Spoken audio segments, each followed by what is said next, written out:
आज हम एक क्वेश्चन देखेंगे जो कि स्ट्रेट लाइन चैप्टर का है। तो आपके फाउंडेशंस कोर्स के लिए काफ़ी यूज़फुल ये मेरा वीडियो होगा, तो वीडियो को अंत तक देखना ना भूलें। और यदि नए आ रहे हैं तो सब्सक्राइब करके बेल आइकन को दबाना ना भूलें, जिससे आपको ये होगा बेनिफिट कि नोटिफिकेशन के ज़रिए आप लोगों को ऐसे ही और वीडियोस मेरे मिलते जाएंगे और आपको इसमें काफ़ी बेनिफिट मिलेगा। तो आज हम देखेंगे, जैसा कि मैं बोर्ड पर लिख कर रखा हूँ, दी हुई रेखा पर, है ना, क्या है, हिंदी में लिखे हैं ताकि हिंदी मीडियम के बच्चे यहाँ पर ज़्यादा हैं अभी समर कोर्स में, तो हमको हिंदी और इंग्लिश दोनों को ही पढ़ाना है। बट इंग्लिश वाले हिंदी नहीं समझते, हिंदी वाले इंग्लिश समझ जाते हैं, इसलिए मैं ज़्यादातर वीडियो अपलोड करता हूँ तो वीडियो में इंग्लिश क्वेश्चन रहता है और हिंदी इंग्लिश मिला के रहता है, क्योंकि मेरे पास बच्चे आते हैं स्टेट बोर्ड के भी और सेंट्रल बोर्ड के भी और भी कॉम्पिटिटिव एग्ज़ाम, सभी तरह के बच्चे मिले रहते हैं। तो पार्टिकुलर किसी एक लैंग्वेज का हमको बोलना कंटिन्यू दिक्कत हो सकता है दूसरे बच्चों के लिए, इसलिए हमको मिला जुला कर पढ़ाना पड़ता है। बट फिजिक्स तो टोटल थ्रू आउट इंग्लिश या थ्रू आउट हिंदी में ही बोलना पड़ता है। तो चलिए स्टार्ट करते हैं, टाइम वेस्ट ना करते हो। कि क्वेश्चन है कि गिवन स्ट्रेट लाइन, दी हुई रेखा पर परपेंडिकुलर लाइन का हमको क्या करना है, इक्वेशन लिखने का हमको नियम बताएंगे। यदि कोई क्वेश्चन बोलता है कि ये रेखा पर लंब रेखा का, ये परपेंडिकुलर लाइन का इक्वेशन बनाओ, मान लो कोई लाइन दिया है और इससे पास हो रही है, उसके परपेंडिकुलर लाइन का, या कभी का इंटरसेक्ट फाइंड करना, कभी ग्रेडियंट फाइंड आउट करने का, ऐसे क्वेश्चंस बोल देता है ना।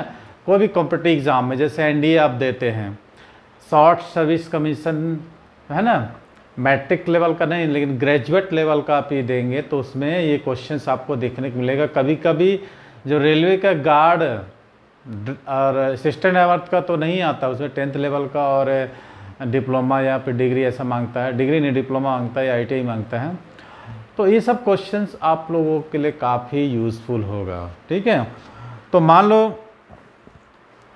है ना, तो मान लो कोई लाइन है तो उसको लिखने का तरीका, जैसे हम लोग कल लाइन पैरेलल लिखा था, तो हम ये क्या कर रहे थे पैरेलल में, उसका जो कांस्टेंट टर्म था उसको हम ले, यानी जो ax + by + c था ना, मान लो कोई लाइन दिया है तो उसको हम कांस्टेंट को दूसरा टर्म मान लिए थे, फिर उसमें हम x y की वैल्यू को, जो भी दी लाइन है उसको हम लिख के उसकी फिर से वैल्यू जो कांस्टेंट माने हैं, लैम्डा पाई जो भी मान सकते हैं आप, उसमें रख के इसकी वैल्यू को फाइंड आउट कर सकते हैं। क्लियर। तो मान लो दिया गया समय में x और y का जो कॉफिशिएंट है ना,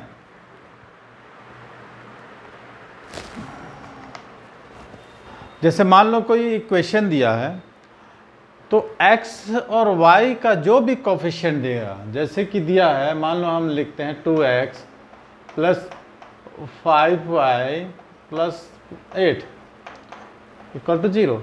ये x का कॉफिशिएंट है, गुणांक जिसको बोलते हैं कॉफिशिएंट, और ये y का कॉफिशिएंट है 5। तो इन दोनों को आपको चेंज करना है और उनके साइन भी चेंज करना है, और कांस्टेंट वैल्यू को हटा के उसकी जगह कोई दूसरा कांस्टेंट रख के, फिर हमको गिवन जो कोऑर्डिनेट होगा वैल्यू रख के, फिर वो कांस्टेंट टर्म की वैल्यू निकाल के हमको उसमें पुट करने से हमको उसके परपेंडिकुलर लाइन हमको मिलेगी, ठीक है। तो जो भी दिया हुआ समीकरण में x और y के जो कॉफिशिएंट होगा उसको चेंज करना है और उसके अंदर का साइन भी चेंज करना है और कांस्टेंट टर्म्स को भी बदलना है, ओके। तो जैसे मैंने क्वेश्चन लिखा है, तो ये y का कॉफिशिएंट है तो अब 5x का कॉफिशिएंट, ये 2 किसका कॉफिशिएंट है, x का, तो ये हो जाएगा y का कॉफिशिएंट, 5x - 2y + लैम्डा। ऐसा आपको लिखना है। क्या करना है, interchange the coefficient of x and y and also intersect the constant term and putting the value of given coordinate and find the value of constant term, and after also put this value of lambda and constant term, and this is the equation of perpendicular equation of given equation, okay. समझ में आया। तो मान लो हम कोई दूसरा question लिखते हैं, जैसे 2x माइनस 3y है प्लस 10 है, तो इसके परपेंडिकुलर क्या होगा। अब देखिए इसमें x का कॉफिशिएंट 2 है और y का कॉफिशिएंट 3 है। x का कॉफिशिएंट 2 है तो हो जाएगा 3x plus 2y plus lambda, ऐसा हो जाएगा। अब कोई क्वेश्चन लिखते हैं हम इसमें, एक आध क्वेश्चन, हाँ क्वेश्चन तो बोर्ड में लिखे हैं, समझ गए ये फार्मूला कि x और y का कॉफिशिएंट चेंज करना है और उससे रिलेटेड कांस्टेंट टर्म का वैल्यू भी चेंज करके और उसमें वैल्यू पुट करके हमको जो भी दिया है उसके परपेंडिकुलर इक्वेशन को फाइंड आउट करना है, ठीक है।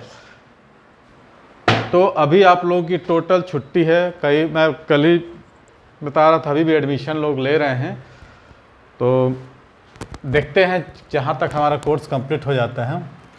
ये बोल रहा है एक इक्वेशन है, देख रहे हो आप, सॉल्यूशन करते हैं। ये इक्वेशन है 3x plus y is equal to 3, तो हम इसको लिख सकते हैं 3x plus y minus 3 is equal to 0।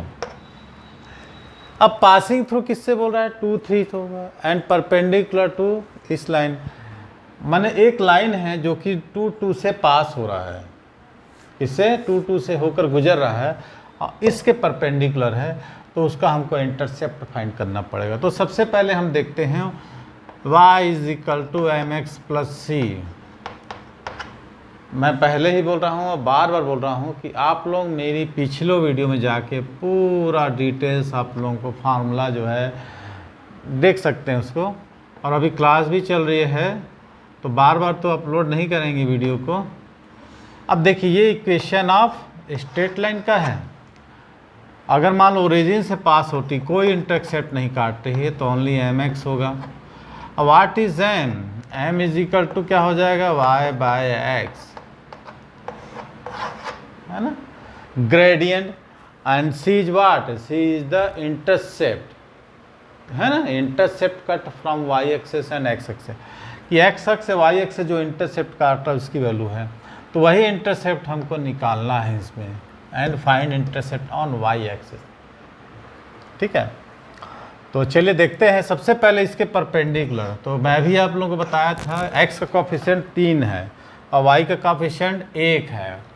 अब x का कॉफिशिएंट कितना हो जाएगा, 1 into x plus 3y plus lambda, ये परपेंडिकुलर इक्वेशन हो गया।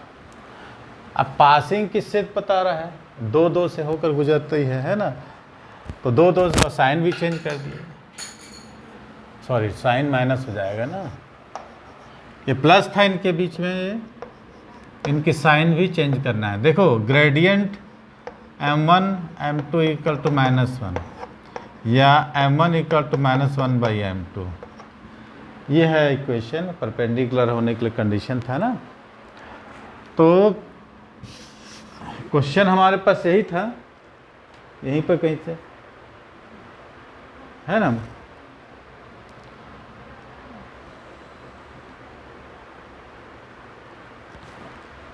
-3, तो माइनस होगा, ये -3 दिया था ये इक्वल टू।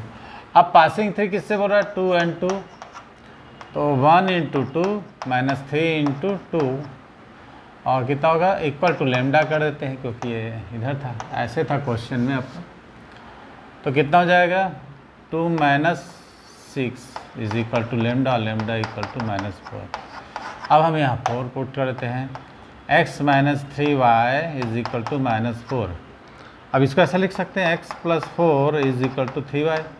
अब हमको क्या लिखना है, इंटरसेप्ट निकालना है, तो 3 से हम डिवाइड कर देंगे, यहाँ पर 1/3 4/3 ये हो गया, ये आ गया हमको किस फॉर्म में, y is equal to M x plus c, where m is equal to 1/3 या c इक्वल टू 4/3 ऑप्शन में, है ना।